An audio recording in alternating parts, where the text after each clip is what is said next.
Everybody, I'm Alfred, and I'd like to talk about the Portland City Council. Last year, in response to the BLM protests and the Defund the Police protests, the Portland City Council, voted to defund the police. However, now they are now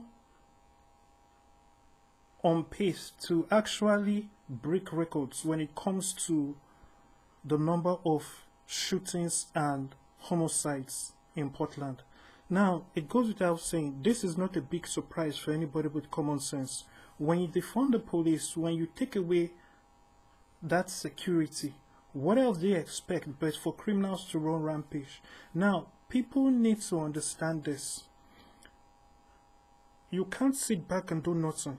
And if you are not in Portland, you cannot say that, well, I am not in Portland, this does not concern me. Understand that foolishness is contagious. And Martin Luther King once said something. He said, injustice anywhere is a threat to justice. Everywhere. And that is something you must understand, especially if you are in the same nation. You don't even have to be in the same nation. It concerns you. Any injustice in any part of the world should concern you.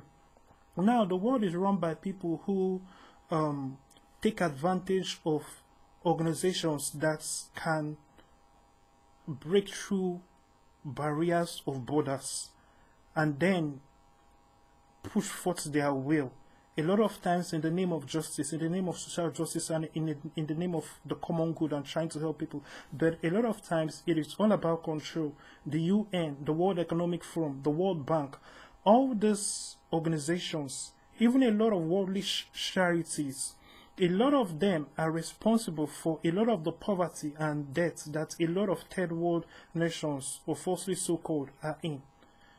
What really makes a nation a third world nation? Is it the wealth it has in comparison to other nations that are considered first world nations?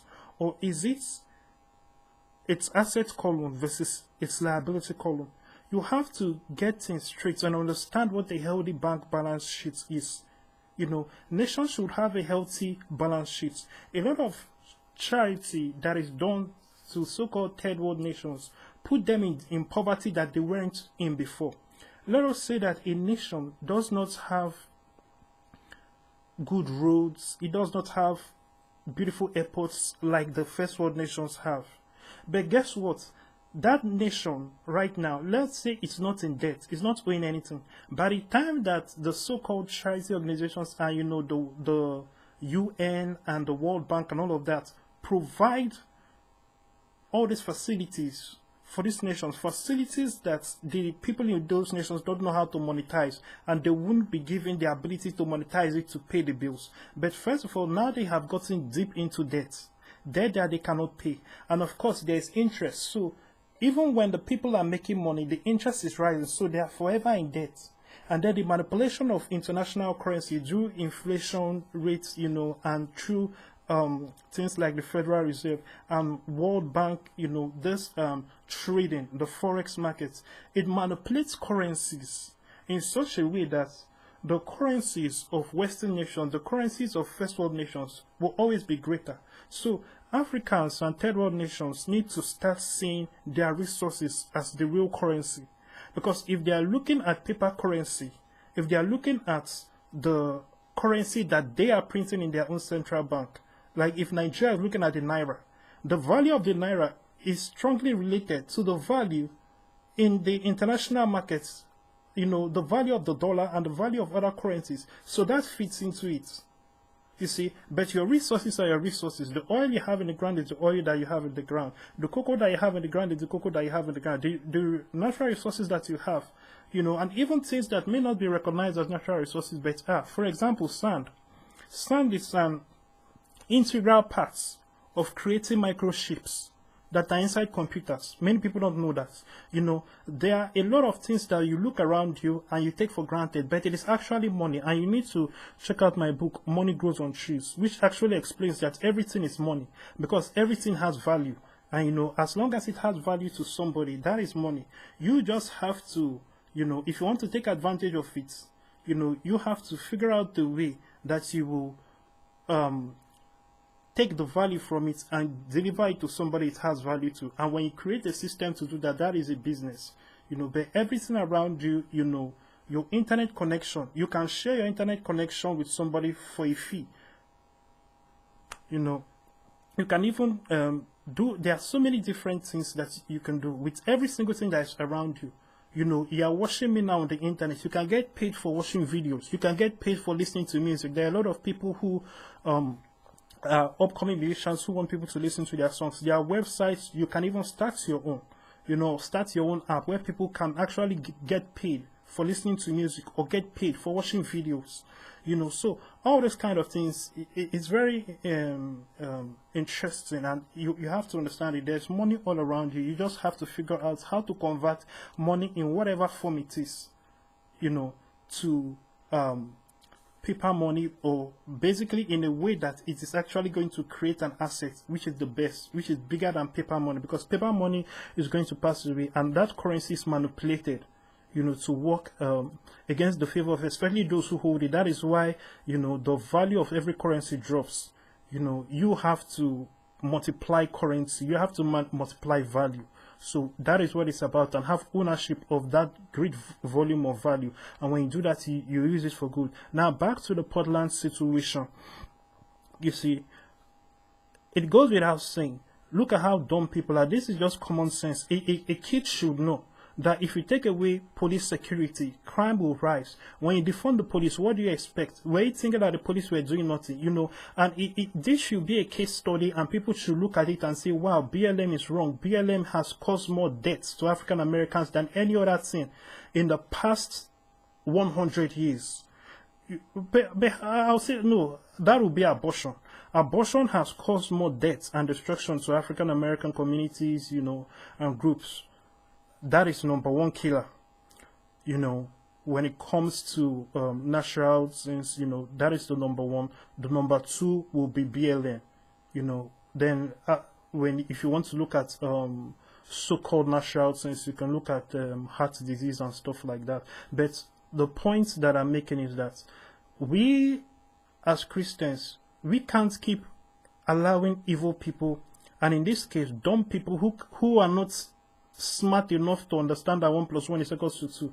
You cannot allow them to be your leaders and your rulers. And if you are not in nations or in cities that have such problems, you still have to exert your influence, be heard, use your voice on the internet, on the web, write letters, create organizations, inspire organizations. Look at the impact of BLM in nations that don't have anything to do with George Floyd when it comes to the George Floyd riots.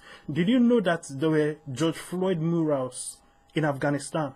What in the world is a mural dedicated to George Floyd doing in Afghanistan? Of course, I believe, they are saying that the Taliban has covered up the mural and all of that. But you see, what business does the people of Afghanistan have to do with what happened to George Floyd? They have no business. But you see, they don't want to push that image and that rhetoric, and that goes without saying. By pushing forth the worst of a race as the champions and propagating them all over the world, that is a big problem. Imagine if you are in Afghanistan and you don't really have any rapport with people of dark skin, people who are African Americans or African per se. You don't really have them around you. Let's say that is your experience. You don't have many of them, and then your exposure to them is they are pushing for George Floyd as a hero. Then you look at who George Floyd is and look at the kind of criminal life he lived. He had a life of crime. He was a career criminal. When you look at that, what would be your perception towards African Americans or Africans? Because they have pushed for this as this is your hero.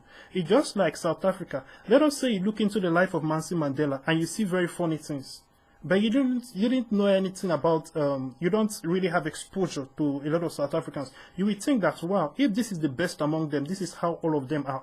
Others will even be way worse. That is how you would think, so that is a different topic. But we, as Christians, we need to expand Christianity, not just for the mission, but also for survival. It's necessary that we increase the number of people who are Christians. Then also we must exert our authority, and our influence on politics and in every sphere of life. Otherwise, we would really see a tribulation period that is going to happen before the tribulation period that is official. Look at what those in Rome, the Christians in early Rome, what they experienced under Nero and under a lot of the other Roman emperors that were opposed to Christianity. Look at what they suffered. That was not the tribulation period, yet look at what they suffered. We also can suffer the same if we allow the same kind of people get into power, because understand, the spirit of Antichrist is still in the world. The same spirit that was behind those Roman emperors are still in this world.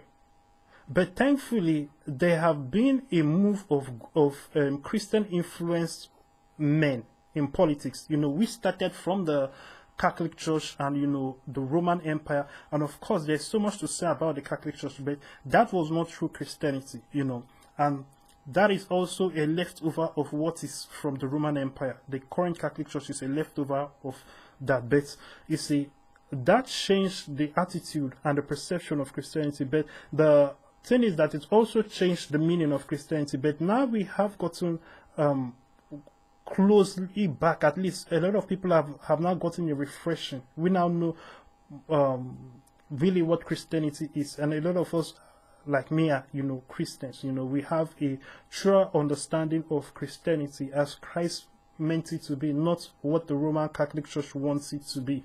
But that being said, if it wasn't for that, if it wasn't for things like the founding fathers and the influence of Christianity, not the Roman Catholic version, and all of that, having a place in politics, a lot of things would not have gotten better. A lot of innovations, a lot of great things would not have happened better, and a lot of positive attitudes towards Christians. But that is now changing, because for so long Christians have gone away from politics.